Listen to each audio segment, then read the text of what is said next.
আপনার টিকটক আইডির পাসওয়ার্ড কিভাবে পরিবর্তন করবেন তাও আবার খুব সহজে, তা আজ জানতে পারবে। চলেন শুরু করা যাক। আর এইরকম নিত্য নতুন সমস্যার সঠিক সমাধান পেতে চ্যানেলটি সাবস্ক্রাইব করে রাখুন। এই জন্য প্রথমে টিকটক অ্যাপস এ চলে যেতে হবে। এখন নিচের ডান দিকে প্রোফাইল আইকন দেখতে পাচ্ছেন, এখানে ক্লিক করতে হবে। দেন এরপর এরকম একটি ইন্টারফেস আপনাদের সামনে চলে আসবে। এখন উপরে ডান দিকে 3 লাইন দেখতে পাচ্ছেন, এখানে ক্লিক করতে হবে। দেন নিচের দিকে সিটিং এন্ড প্রাইভেসি নামে একটি অপশন দেখতে পাচ্ছেন, এখানে ক্লিক করতে হবে। আবার অ্যাকাউন্ট নামে একটি অপশন দেখতে পাচ্ছেন, এখানে ক্লিক করতে হবে। দেন এরপর পাসওয়ার্ড নামে একটি অপশন দেখতে পাচ্ছেন, এখানে ক্লিক করতে হবে।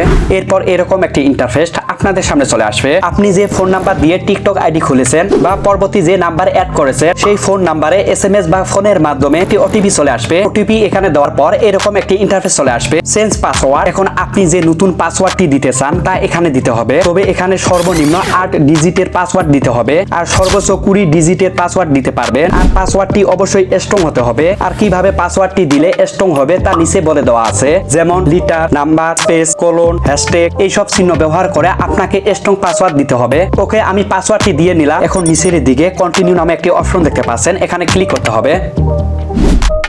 ওকে, আমার পাসওয়ার্ড চেঞ্জ হয়েছে। আর আপনারা এই পাসওয়ার্ড গুগলেও সেভ করে রাখতে পারেন, তাই সেভ নামে অপশনে ক্লিক করতে হবে। আর এইভাবেই আপনারা খুব সহজেই আপনার টিকটক আইডির পাসওয়ার্ড পরিবর্তন করতে পারবেন। আর ভিডিওটা কেমন হয়েছে কমেন্টে জানাবেন। লাইক ও সাবস্ক্রাইব করতে ভুলবেন না। ধন্যবাদ।